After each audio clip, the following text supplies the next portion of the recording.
In the middle of the dusty Arizona desert lies the largest campground in the world. And that right now in winter. Quartzsite is usually a small town with only 3,500 inhabitants, but currently up to 111 people flock there. One of them, the German immigrant Birgit. We sit in your passenger seat to find out what makes this place so special and meet a surprising number of other German camping friends. Me. I now have 4. Pretty dusty. Not RTL. Everything is prepared now. We're ready. Ordered, nothing ordered here. Just no circumstances, thank you very much. But not only from the Rhineland, it sees people in a dusty village called Quartzsite in Arizona. Most raise their flag Bavarian Schleswig-Holstein, Stein North Rhine-Westphalia, or the federal flag. People even like Berliners here. It is an Abenteuer. I can't describe it any other way.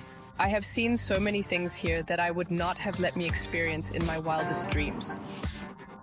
And we accompany the German emigrant Birgit on her journey to the largest campsite in the world. But what makes Quartzsite so special, and won't that end up being quite a crowd? So now you see here too, look how many are standing here in the desert. Quartzsite is located in the middle of the Arizona desert and is the camping mecca of the USA, attracting up to 1,000 people in winter. A place of longing with 27 degrees in the shade, because in addition to huge motorhomes, you will also find hippies and nomads and companions who you would never have thought would make it here somehow.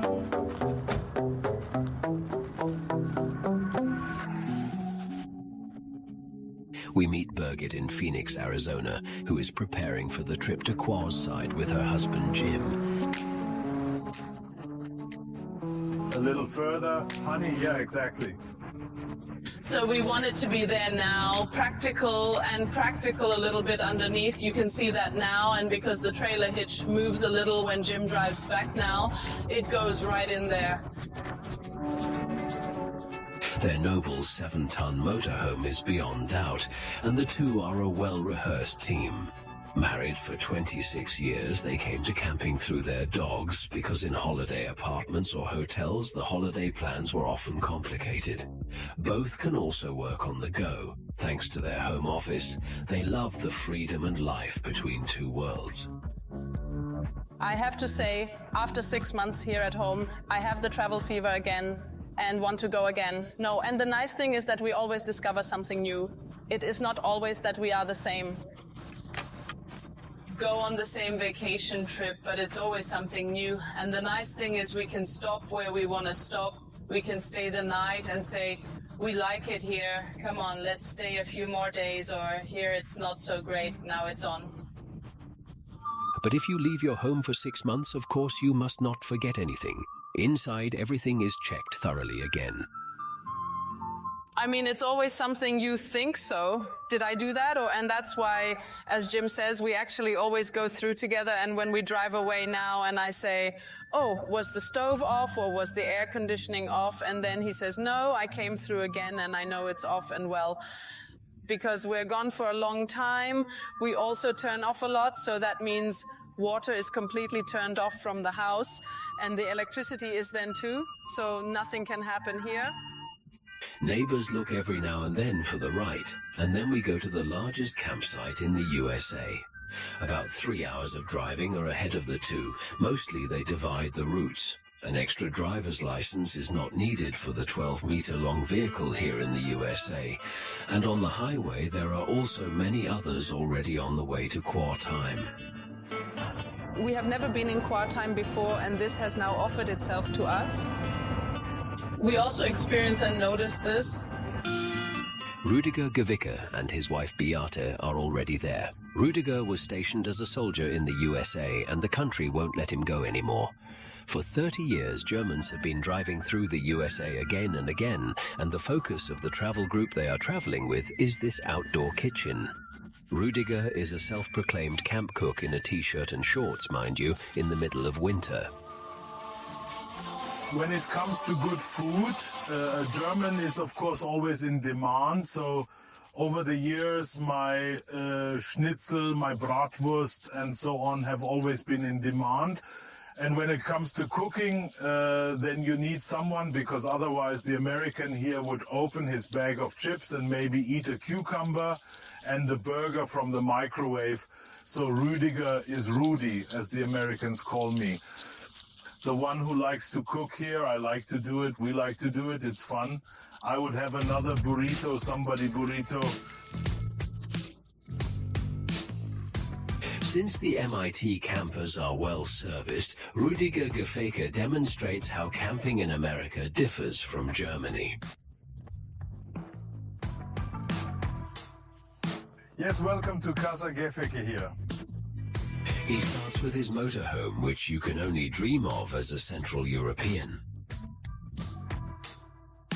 Well, first of all, I have 15 tons I can move. I think I can only stand on the market square in Germany. I draw 100 amps of electricity when my underfloor heating is working. The 3 air conditioners work. I don't know which campsite in Germany gives me 100 amps. I don't think I would make it available. And I believe We wouldn't find a place to get in yet. Then look at the slide outs. This is also not camping. I emphasize this again and again and tell people we are not camping per se. This is living in a house on wheels.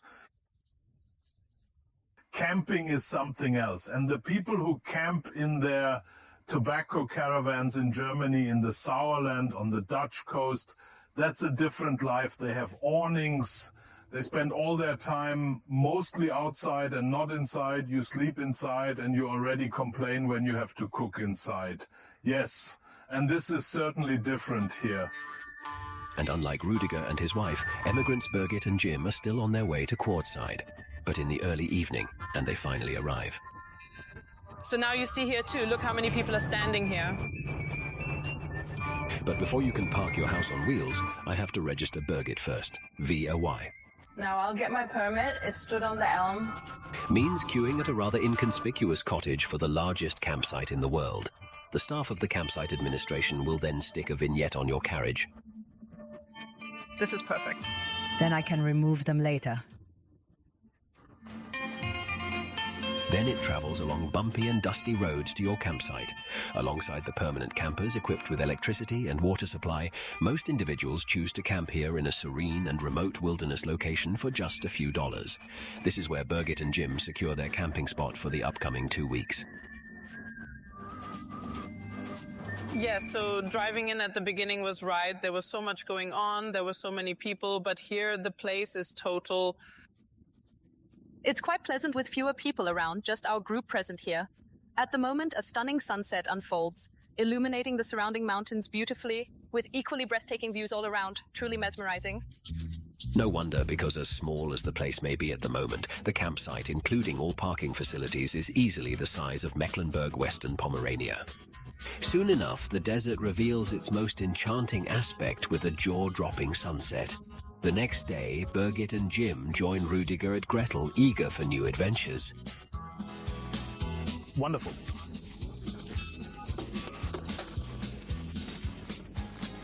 Be sure to stay tuned, because this is how it will continue.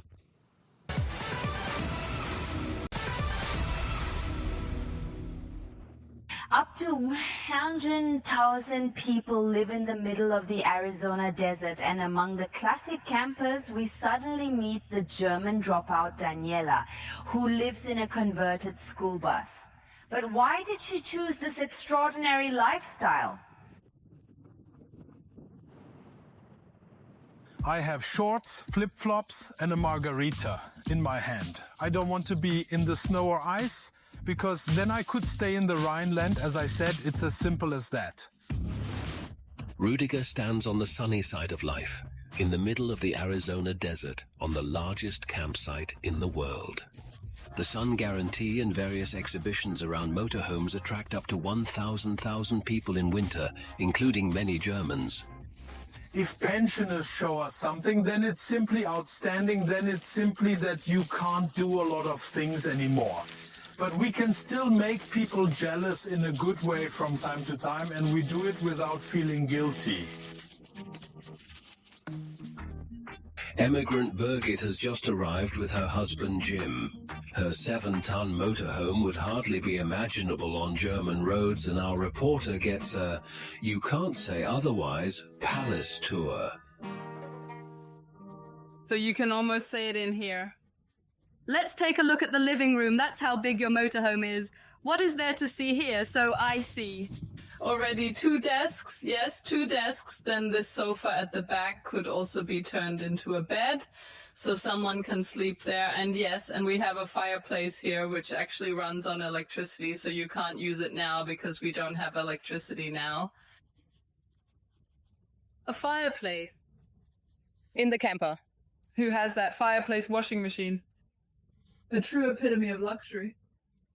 TV, surround sound, and yes, it was important for us that you have 2 desks that we can both work, and that's what they call the split bed. So the shower is now here, and that's also nice. As I said, Jim is quite tall, yes, and then here is the toilet. Okay, and bedroom is over here then, yes. Still a bit messy from all our blankets on there. Let's not forget the sink. But not everyone is camping here in a rolling villa with every conceivable comfort. Many feel like Denise. She is a nomad and has lived all alone in her car for years. She gets a few $100s from the state, just enough to survive. Mine. I keep my clothes stored in these pillow sections where everything is neatly arranged. Wow! This is Pear. These are my pants, these are the t-shirts. I can't do that. Maybe you'll open one. Ah, these are my wool sweaters and my socks when it's cold. Will. Denise feels at ease. During Quartzsite, robberies are rare, making it an ideal spot for freedom-loving musicians who can play undisturbed. Inspired by this lifestyle, I chose at 28 to live in a bus. In the vast desert, we unexpectedly meet Daniela and Jake.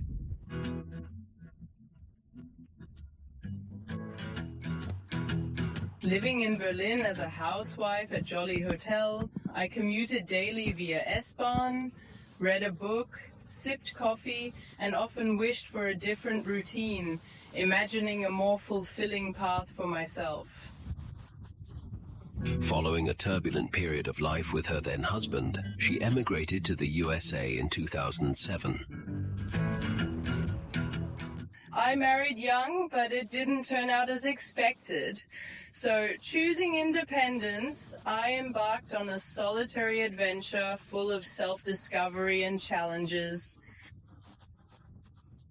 And since 2012, like many others, she lives as a modern hippie in a converted school bus. But the dream of a free life also has its downsides. She hasn't been to Germany for 15 years. Every week, I make it a point to talk with my mum, aiming for regular conversations to maintain our bond. And my brother. And sometimes I'm lucky and there they are with my grandma, and then I can talk to my grandma, and that's really nice, and that makes me really happy. This giant campsite hosts a mix of dropouts, nomads, hippies, and even staunch Trump supporters, yet maintains a surprisingly peaceful vibe and unique camaraderie. Probably also because no one here wants to seriously argue about politics. The German Rüdiger Giffiker knows that campers are also a close-knit community here. No matter how politically the areas are situated here overall, and they are a good reflection of American society. One is common. You are very tolerant of others, and camping in the USA is also a bit like that. I didn't live in 1850, but people from all parts of this country meet in the evening around a campfire and talk. How was the day? How did you get here? Where do you want to go tomorrow? What needs to be noted? Do you have a tip and can you help me? I need a little something here and a little something there, and that's still the same today. The high season in Quartzsite runs until April. then most snowbirds, as people who escape the cold winter months in other parts of the USA are called, move on again. Birgit and Jim will stay here for 2 weeks, just like Rudiger and his wife Bete, and next year they will probably meet again here in Quartzsite, probably the largest campsite in the world with 340 sunny days a year, and...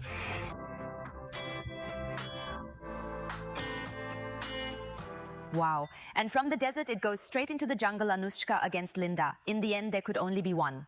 Generate by AI.